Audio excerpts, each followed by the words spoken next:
अथ श्री कालिकाष्टकम् विनियोगः। ॐ श्री कालिका अष्टकस्तोत्रस्य श्रीमच्छंकराचार्य ऋषिः अनुष्टुप् छन्दः। श्री कालिका देवता भगवती काली प्रसन्नार्थं पाठे विनियोगः। अथ ध्यानम्। गलद्रक्तमुण्डावली कंठमाला महोघोररावासुदंष्ट्रा कराला विवस्त्रा श्मशानालया मुक्तकेशी महाकाल कामाकुला कालिकेयम् भुजे वामयुग में शिरोसीं दधाना वरं दक्षयुग में भयं वै तथैव सुमध्यापि तुङ्गस्तनाभारनम्रा लसद्रक्तसृक्कद्वया सुस्मितास्या शवद्वन्द्वकर्णावतंसा सुकेशी लसत्प्रेतपाणिं प्रयुक्तैककाञ्ची शवाकारमञ्चाधिरूढा शिवाभीश् चतुर्दिक्षु शब्दायमानाभिरेजे। अथ स्तुतिः। विरञ्च्यादिदेवास्त्रयस्ते गुणास्त्रीन् समाराध्य कालीं प्रधाना बभूवुः अनादिं सुरादिं मखादिं भवादिं स्वरूपं त्वदीयं न विन्दन्ति देवाः जगन्मोहिनीयं तु वाग्वादिनीयं सुहृत्पोषिणी शत्रुसंहारणीयं वचस्तम्भनीयं किमुच्चाटनीयं स्वरूपं त्वदीयं न विन्दन्ति देवाः इयं स्वर्गदात्री पुनः कल्पवल्ली मनोजास्तु कामान् यथार्थं प्रकुर्यात् तथा ते कृतार्था भवन्तीति नित्यम् स्वरूपं त्वदीयं न विन्दन्ति देवाः सुरापानमत्ता सुभक्तानुरक्ता लसत्पूतचित्ते सदा विर्भवते जपध्यान पूजा सुधाधौतपङ्का स्वरूपं त्वदीयं न विन्दन्ति देवाः चिदानन्दकन्दं हसन्मन्दमन्दं शरच्चन्द्रकोटिप्रभापुञ्जबिम्बम् मुनीनां कवीनां हृदि द्योतयन्तं स्वरूपं त्वदीयं न विन्दन्ति देवाः महामेघकाली सुरक्तापि शुभ्रा कदाचिद् विचित्राकृतिर्योगमाया न बाला न वृद्धा न कामातुरापि स्वरूपं त्वदीयं न विन्दन्ति देवाः क्षमस्वापराधं महागुप्तभावं मया लोकमध्ये प्रकाशीकृतं यत् तव ध्यानपूतेन चापल्यभावात् स्वरूपं त्वदीयं न विन्दन्ति देवाः यदि ध्यानयुक्तं पठेद्यो मनुष्य तदा सर्वलोके विशालो भवेच्च गृहे चाष्टसिद्धिर्मृते चापि मुक्तिः स्वरूपं त्वदीयं न विन्दन्ति देवाः स्वरूपं त्वदीयं न विन्दन्ति देवाः स्वरूपं त्वदीयं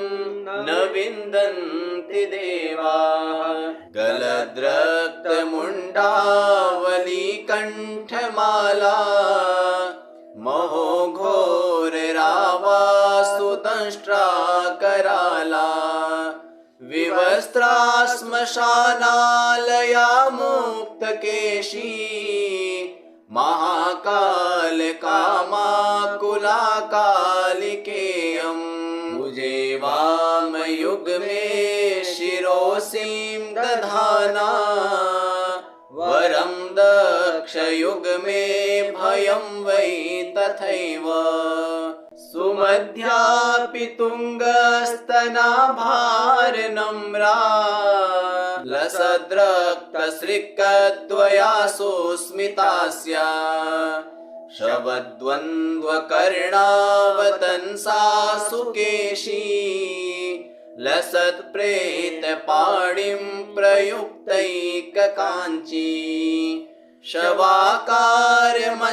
शवाकारमञ्चाधिरूढा शिवाभिः चतुर्दिक्षु शब्दायमानाभिरेजे अथ स्तुतिः विरञ्च्यादिदेवास्त्रयस्ते गुणास्त्रीन् समाराध्य कालीं प्रधाना बभूवुः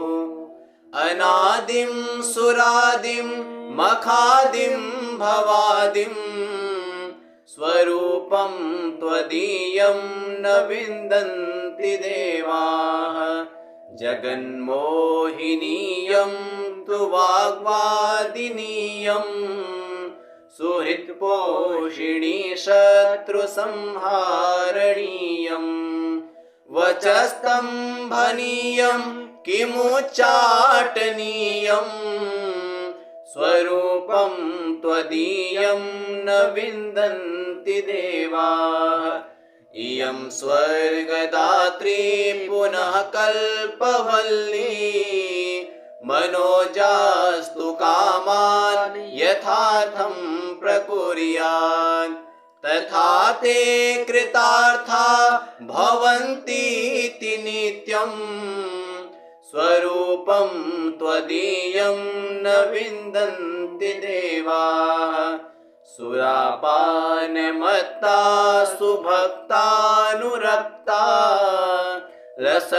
लसत्पूतचित्ते सदा विर्भवते जपध्यानपूजा सुधाधौतपङ्का स्वरूपं त्वदीयं न विन्दन्ति देवाः चिदानन्दकन्दं हसन्मन्दमन्दं शरच्चन्द्रकोटिप्रभापुञ्जबिम्बम् मुनीनां कवीनां हृदि द्योतयन्तं स्वरूपं त्वदीयं न विन्दन्ति देवाः महामेघकाली सुरक्तापि शुभ्रा कदाचिद् विचित्राकृतिर्योगमाया न बाला न वृद्धा न कामातुरापि स्वरूपं त्वदीयं न विन्दन्ति देवाः क्षमस्वापराधं महागुप्तभावं मया लोकमध्ये प्रकाशीकृतं यत् तव ध्यानपूतेन चापल्यभावात् स्वरूपं त्वदीयं न विन्दन्ति देवाः यदि ध्यानयुक्तं पठेद्यो मनुष्य तदा सर्वलोके विशालो भवेच्च गृहे चाष्टसिद्धिर्मृते चापि मुक्तिः स्वरूपं त्वदीयं न विन्दन्ति देवाः स्वरूपं त्वदीयं न विन्दन्ति देवाः स्वरूपं त्वदीयं न विन्दन्ति देवाः गलद्रक्तमुण्डावलीकण्ठमाला महोघोररावास्तुदंष्ट्राकराला विवस्त्रा श्मशानालया मुक्तकेशी महाकालकामाकुलाकालिकेयम् भुजे वामयुग्मे शिरोसीं दधाना वरं दक्षयुग्मे भयं वै तथैव सुमध्यापि तुङ्गस्तनाभारनम्रा लसद्रक्तसृक्कद्वयासु स्मितास्या शवद्वन्द्वकर्णावतंसा सुकेशी लसत्प्रेतपाणिं प्रयुक्तैककाञ्ची शवाकारमञ्चाधिरूढा शिवाभिः चतुर्दिक्षु शब्दायमानाभिरेजे अथ स्तुतिः विरञ्च्यादिदेवास्त्रयस्ते गुणास्त्रीन् समाराध्य कालीं प्रधाना बभूवुः अनादिं सुरादिं मखादिं भवादिं स्वरूपं त्वदीयं न विन्दन्ति देवाः जगन्मोहिनीयं तु वाग्वादिनीयं सुहृत्पोषिणी शत्रुसंहारणीयं वचस्तम्भनीयं किमुच्चाटनीयं स्वरूपं त्वदीयं न विन्दन्ति देवाः इयं स्वर्गदात्री पुनः कल्पवल्ली मनोजास्तु कामान् यथार्थं प्रकुर्यात् तथा ते कृतार्था भवन्तीति नित्यम् स्वरूपं त्वदीयं न विन्दन्ति देवाः सुरापानमत्ता सुभक्तानुरक्ता लसत्पूतचित्ते सदा विर्भवते जपध्यानपूजा सुधाधौतपङ्का स्वरूपं त्वदीयं न विन्दन्ति देवाः चिदानन्दकन्दं हसन्मन्दमन्दं शरच्चन्द्रकोटिप्रभापुञ्जबिम्बम् मुनीनां कवीनां हृदि द्योतयन्तं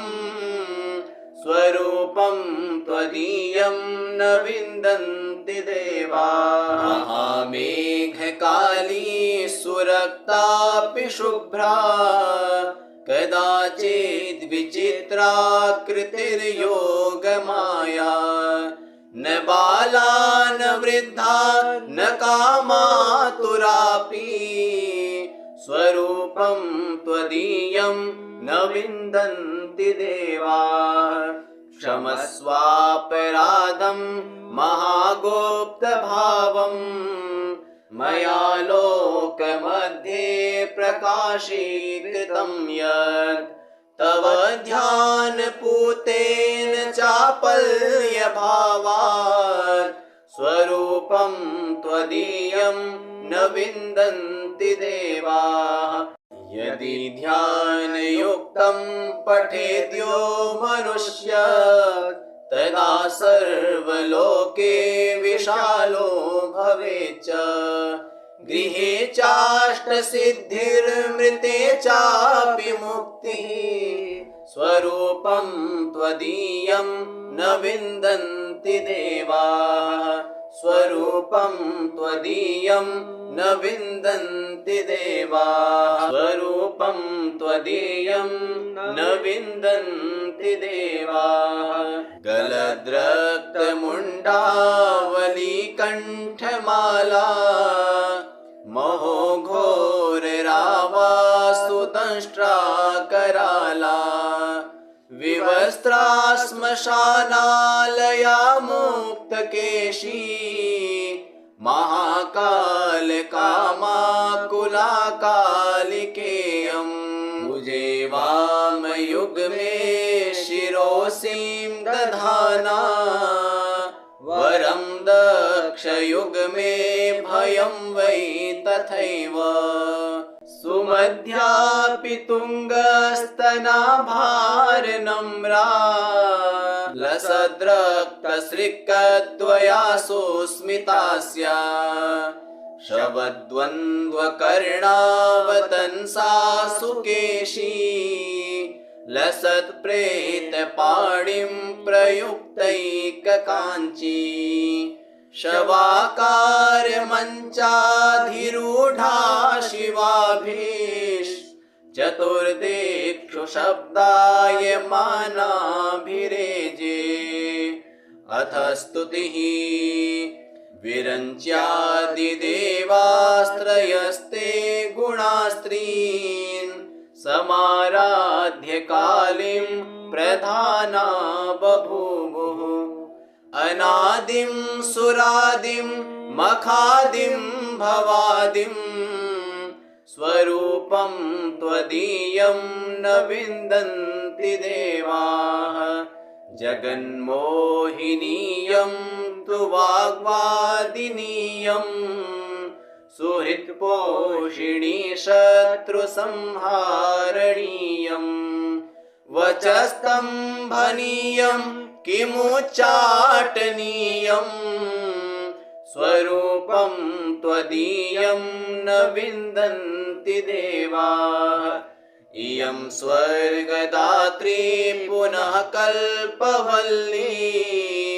मनोजास्तु कामान् यथार्थं प्रकुर्यात् तथा ते कृतार्था भवन्तीति नित्यम्